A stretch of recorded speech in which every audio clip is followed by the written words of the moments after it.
Hello everyone. तो लो जी, video trending में आ चुका है और वीडियो में है खेसारी लाल यादव जी और रानी एक्ट्रेस जी। और ये आज सुबह सुबह ये फुल वीडियो सॉन्ग को रिलीज़ कर दिया गया है और काफ़ी बेहतरीन वीडियो सॉन्ग है। और इस गाने को लिखे हैं विशाल भारती जी और इसमें म्यूजिक दिए हैं आर्या शर्मा जी और इसे गाए हैं खेसारी लाल यादव जी, जो कि आपको स्क्रीन के ऊपर दिखाई दे रहा है। जिस सॉन्ग का टाइटल रखा गया है बौराह पिया। और बहुत पहले इसका ऑडियो सॉन्ग रिलीज़ किया गया था और फुल वीडियो सॉन्ग आज सुबह सुबह रिलीज़ किया गया था। और इसका ऑडियो सॉन्ग भी ट्रेंडिंग में था और आज वीडियो सॉन्ग भी ट्रेंडिंग में है।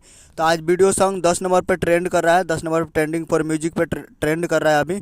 और करीब 80,000 इस पे लाइक मिला है और 6 लाख व्यूज हो चुका है और 6,000 कमेंट हो चुका है। तो आप लोग अभी तक इस वीडियो सॉन्ग को नहीं देखे बौराह पिया को, तो आप लोग जाइए और जाकर Khesari music world Bhojpuri YouTube channel पे जाकर देख सकते हैं। और वीडियो में खेसारी लाल यादव जी और रानी एक्ट्रेस जी, जाइए और जाकर देखिए, काफ़ी बेहतरीन वीडियो सॉन्ग है और वीडियो ट्रेंडिंग में भी आ चुका है। तो उम्मीद करो कि वीडियो अच्छा लगा तो चैनल को सब्सक्राइब बेल आइकन प्रेस करते हैं, कैसे खेसारी लाल यादव जी के लेटेस्ट न्यूज़ लाते रहे। मिलते हैं अगले वीडियो में। जय हिंद, जय भोजपुरी।